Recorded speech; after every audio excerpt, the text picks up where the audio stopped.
Where music was concerned, the Slumdog Millionaire soundtrack was going up against the soundtracks for The Curious Case of Benjamin Button by Alexander Desplat, the World War II drama Defiance by James Newton Howard, Milk by Danny Elfman, and Wall-E by Thomas Newman.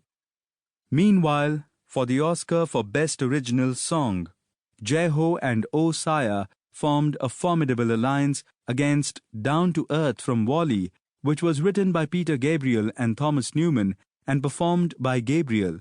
The nomination for Jai-Ho, Rahman shared with his lyricist and longtime collaborator, the poet Gulzar, and the one for Oh Saya he shared with MIA.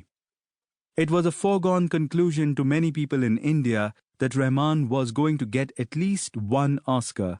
So while the whole country was eagerly waiting, what was happening with AR, the man of the moment himself? He claimed that he was excited and terrified, though most accounts say that it was mostly business as usual. If it was at the back of his mind, he may not have let too many people in on it. But he probably might not have too much time on his hands to sit around pacing his bedroom wondering, will I, won't I? There was work to see to, and spending most of his time in LA around then, he handled it with his customary single-minded focus. He was scheduled to perform both Oh Saya and Jai-Ho at the Oscars. The performances were high-profile, to say the least, and demanded his full attention. Apart from that, there were dozens of people to see, record label heads, filmmakers, producers who wanted to meet the man behind the juggernaut that was Slumdog Millionaire's soundtrack, in particular Jai-Ho. There were also interviews to give and pre-Oscar parties to attend. There was little to no time for overwhelming tension. And even if there had been, well, this is A.R. Rahman. He would have left the outcome to the higher power he believes has always guided him and fully accepted that any outcome would only be the right one for him. But he wouldn't have needed to worry really.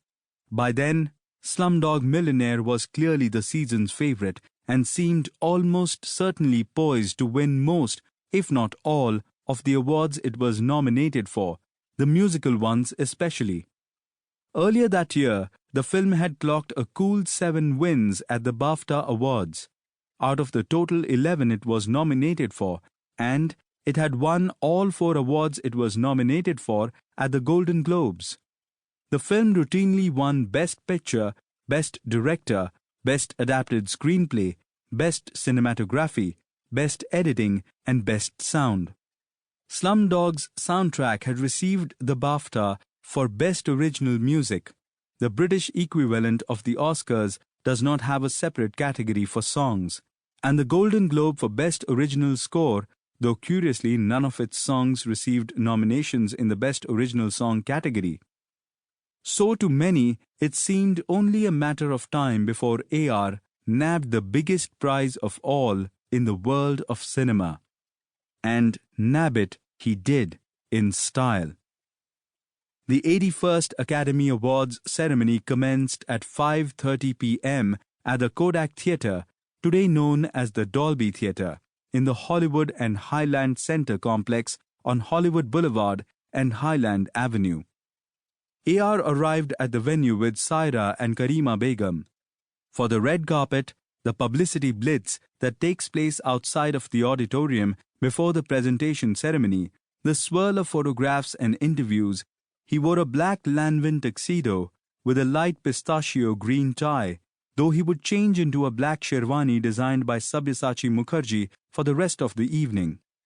Mani Ratnam's production company, Madras Talkies, had wanted to give AR an outfit for the event as a gift, but Saira, the fashion-conscious one in the marriage, had approached Sabyasachi directly to design something for him.